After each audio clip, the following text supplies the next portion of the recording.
সেকুলারিজমের ভূত আমাদের মাথায় এমনভাবে চেপে বসেছে, সেকুলারিজমের ভূত ড্রিল করে আমাদের মাথায় এমনভাবে ঢুকিয়ে দিয়েছে যে আল্লাহ রসুল সাল্লাল্লাহু আলাইহি ওয়াসাল্লামকে টোটাল লাইফের জন্য আমরা আদর্শ মানতে অনেকে আমরা নারাজ, এমনকি আমরা অস্বীকার করে ফেলি। আমরা এটাকে মানতে একেবারেই নারাজ। আজকে দুঃখজনক হলেও সত্য, রসুলের আদর্শ এটা উত্তম নাকি পশ্চিমাদের আদর্শ উত্তম, এর জন্য আমাদেরকে মুসলমানের সন্তানদের সাথে ডিবেট করতে হয়। মুসলমানদের সাথে আমাদের ডিবেট করতে হয় যে রসুলের আদর্শ উত্তম নাকি Abraham Lincoln, Karl Marx, Socrates, Plato, মাও সেতুং তাদের আদর্শ উত্তম। এটা নিয়ে আমাদেরকে ডিবেট করতে হয় মুসলমানের বাচ্চাদের সাথে, মুসলমানের সন্তানের সাথে। অথচ এটা নিয়ে আমাদের ডিবেট করা উচিত হলো কাফেরদের সাথে, বেঈমানদের সাথে, ইহুদি খ্রিস্টান যারা আছে তাদের সাথে আমরা এটা নিয়ে ডিবেট করব যে ইসলামের আদর্শ, রসুলের আদর্শ, রসুলের জীবন বিধান, রসুলের দেওয়া থিওরি এটা উত্তম নাকি অন্যটা উত্তম। কিন্তু এই জায়গায় সেকুলারিজমের একটা বড় সফলতা এখানে যে আমাদের মন মস্তিষ্কের ভিতরে এমনভাবে ঢুকাইয়ে দিয়েছে যে আমাদেরকে এখন মুসলমানদের সাথে এটা নিয়ে ফাইট করতে হয়, এটা ডিবেট করতে হয়। আপনি যদি মুসলিম দাবি করতে চান, কোরআনের স্পষ্ট ঘোষণা, একেবারে সুস্পষ্ট ঘোষণা, লাকাদ কানা লাকুম ফি রাসূলিল্লাহি উসওয়াতুন হাসানাহ, আল্লাহ রাব্বুল আলামিন রসুলের মধ্যে আমাদের জন্য আদর্শ রেখে দিয়েছেন। আল্লাহ পাক এখানে বলেন নাই যে ইবাদতের ক্ষেত্রে তোমাকে আমি আদর্শ বানালাম, ইবাদতের ক্ষেত্রে মুসলমানদের জন্য রসুল আদর্শ, অর্থনীতির ক্ষেত্রে রসুল আদর্শ না, বরং ইহুদির আদর্শ। আল্লাহ পাক এটা বলেন নাই, আল্লাহ সুবহানাহু ওয়া তাআলা এটা বলেন নাই। ইবাদতের ক্ষেত্রে আল্লাহ রসুল আদর্শ, রাষ্ট্র পরিচালনার ক্ষেত্রে পশ্চিমার আদর্শ। আপনি যদি এটাই বিশ্বাস করেন, এটাই মানেন, এটাই স্বীকার করেন, তাহলে আমাদেরকে সরি বলতে হবে, আপনাদেরকে আমরা মুসলিম বলতে পারবো না। কেন? আল্লাহ রাব্বুল আলামিন টোটাল লাইফের জন্য আল্লাহ রসুলকে আমাদের জন্য আদর্শ বানিয়েছেন। কোরআনের স্পষ্ট ঘোষণা, আল-ইয়াওমা আকমালতু লাকুম দীনাকুম ওয়া আতমামতু আলাইকুম নি'মাতি। আল্লাহ বলছেন, আজ আমি তোমাদের জন্য তোমাদের দ্বীনকে পরিপূর্ণ করে দিলাম। ইসলাম পূর্ণাঙ্গ জীবন বিধান, কমপ্লিট কোড অফ লাইফ। ইসলাম কোনো ল্যাংড়া, কোনো খোঁড়া, কোনো লোলা কোনো জীবন বিধান নয় যে আপনাকে অন্য কারো কাছ থেকে কোনো কিছু ধার করে আনতে হবে, আপনাকে কাঙালের মতো ভিক্ষার ঝুলি নিয়ে পশ্চিমাদের দ্বারস্থ হতে হবে। আদর্শ গ্রহণ করার জন্য অন্যান্য জাতির কাছে যেতে হবে।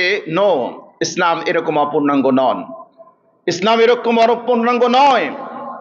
আপনি যদি অপূর্ণাঙ্গ মনে করেন তাহলে আপনি আল্লাহর আয়াতকে অস্বীকার করলেন। আল্লাহ বলছেন আমি দ্বীনকে পূর্ণাঙ্গ করে দিলাম, আল্লাহ বলছেন আমি ইসলামকে পূর্ণাঙ্গ করে দিলাম, আর আপনি বোঝাতে চাচ্ছেন আপনার অ্যাক্টিভিটিস, আপনার কর্মকাণ্ড, আপনার বিশ্বাস, আপনার আকীদা, আপনার ফেথ, এগুলো প্রমাণ করছে যে আপনি ইসলামকে ল্যাংড়া লুলা মনে করেন। এটা সেকুলারিজমের বয়ান, এটা সেকুলারিজমের বয়ান যে ইসলাম তুমি ব্যক্তিগত জীবনে পালন করো, কোনো সমস্যা নেই, সামাজিকভাবে রাষ্ট্রীয়ভাবে ইসলামকে পালন করা যাবে না। এটা সেকুলারিজমের বয়ান, তাদের ন্যারেটিভ। এই ন্যারেটিভ আমাদের মাথায় জেঁকে বসেছে, এই ন্যারেটিভ আমাদের মাথায় জেঁকে বসেছে। সেকুলারিজমের ডেফিনেশন কি? অক্সফোর্ড ডিকশনারিতে সেকুলারিজমের সংজ্ঞা কি দিয়েছে? The ডক্টরিন that state morality education should be separated from religion. Secularism হচ্ছে এমন একটা নীতি যেগুলো রাষ্ট্র, নৈতিকতা এবং শিক্ষা, এর সাথে ধর্মের কোনো বালাই নেই। তাহলে মুসলমানের জীবন আর কি থাকবে বলেন? শিক্ষার সাথে মুসলমানের ধর্মের যদি সম্পর্ক না থাকে তাহলে সেই শিক্ষা মুসলমানের শিক্ষা হয় কিভাবে? নৈতিকতা, মোরালিটি, আরে ধর্ম ছাড়া মোরালিটির ধারণাটা কি? এটা তো অনর্থক। কোন মোরালিটি কি আপনি স্ট্যান্ডার্ড ধরবেন আমাকে বোঝান তো। সমাজে আপনারা অনেকে বলে করেন, অনেকে দাবি করে যে মোরালিটি এর ধারণা আমরা সমাজ থেকে নেব। কোন সমাজ থেকে নেবেন আমাকে বলেন? এক এক সমাজে এক একটাকে নৈতিকতা ধরা হয়। পশ্চিমা সমাজে নারীদের শর্ট পরা, হাফ প্যান্ট পরা, এটাকে দর্শনীয় মনে করা হয় না, কিন্তু ভারতীয় সংস্কৃতিতে নারীদেরকে হাফ প্যান্ট পরা এটাকে দর্শনীয় মনে করা হয়। তো আপনার নৈতিকতার স্ট্যান্ডার্ড কি? আপনার মোরালিটির ভিত্তিটাকে আমাকে বোঝান। সমাজ থেকে আপনি নেবেন, ভারতের একসময় সোসাইটিতে ছিল সতীদাহ প্রথা, এটা সমাজ অ্যাকসেপ্ট করেছিল, গ্রহণ করেছিল। সুতরাং সমাজ গ্রহণ করলেই সেটাকে কখনোই স্ট্যান্ডার্ড হিসেবে গ্রহণ করা যায় না।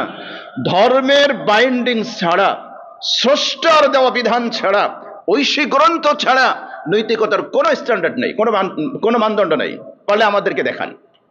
আপনি যেটাকে মানদণ্ড মনে করছেন আরেক সমাজ সেটাকে মানদণ্ড মানে না। এজন্য আহকামুল হাকিমিন, মহাজ্ঞানী যিনি, যিনি মানুষকে সৃষ্টি করেছেন, যিনি গোটা কায়নাতকে সৃষ্টি করেছেন, তিনি যেই মানদণ্ড দিবেন ওটাই হচ্ছে মানদণ্ড, ওটাই হচ্ছে স্ট্যান্ডার্ড, এটাই হচ্ছে নৈতিকতা। এর বাইরে কোনো নৈতিকতা হতে পারে না। কাজেই এই ভূত আমাদের মাথা থেকে চেপে ফেলে দিতে হবে প্রিয় ভাইয়েরা। ইসলামকে আমাদেরকে সর্বজনীন বিশ্বাস করতে হবে, ইসলামকে পূর্ণাঙ্গ বিশ্বাস করতে হবে।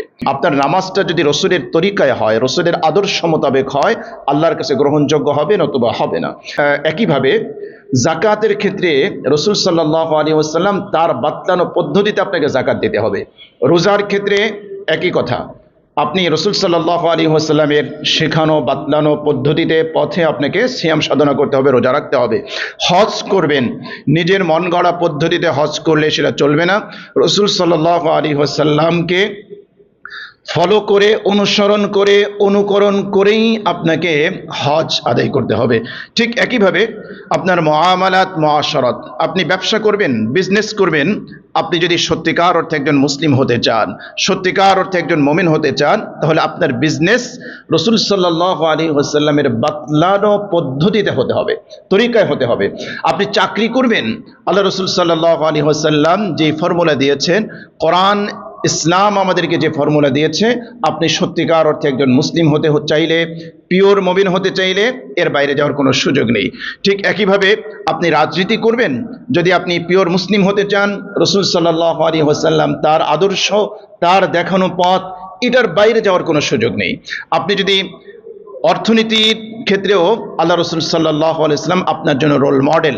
আল্লাহ সুবহানাহু ওয়া তাআলা টোটাল লাইফের জন্য আল্লাহ রসুলকে আমাদের জন্য আদর্শ বানিয়েছেন। আল্লাহ রাব্বুল আলামিন বললেন, লাকাদ কানা লাকুম ফি রাসূলিল্লাহি উসওয়াতুন হাসানাহ, তোমাদের জন্য আল্লাহর রসুলকে আল্লাহ রাব্বুল আলামিন রোল মডেল বানিয়েছেন, আল্লাহ রসুলের মধ্যে আদর্শ রেখে দিয়েছেন। এজন্য জীবনের প্রত্যেকটি ক্ষেত্রে আপনাকে আল্লাহ রসুলকেই ফলো করতে হবে, তার আদর্শ আপনাকে মানতে হবে। জীবনের কিছু ক্ষেত্রে আপনি ইবাদতের ক্ষেত্রে রসুলকে আদর্শ মানবেন, কিন্তু ছেলেমেয়ের বিয়ের ক্ষেত্রে আপনি রসুলকে আদর্শ মানবেন না, প্রিয় ভাই, তাহলে আপনি সত্যিকার অর্থে রসুলের উম্মত হতে পারেননি, আপনি আল্লাহর রসুলকে সত্যিকার অর্থে আদর্শ হিসেবে গ্রহণ করতে পারেননি। আপনি আল্লাহ রসুল সাল্লাল্লাহু আলাইহি ওয়াসাল্লামকে আপনার জীবনের অন্যান্য ক্ষেত্রে যদি আপনি তাকে অ্যাভয়েড করে চলেন, এমনকি ক্ষেত্র বিশেষ আমাদের অবস্থা তো এমন হয়েছে যে আমরা রসুলের আদর্শ তো জীবনে অ্যাপ্লাই করি না, বরং রসুল সাল্লাল্লাহু আলাইহি ওয়াসাল্লামের আদর্শকে আমরা অস্বীকার করি।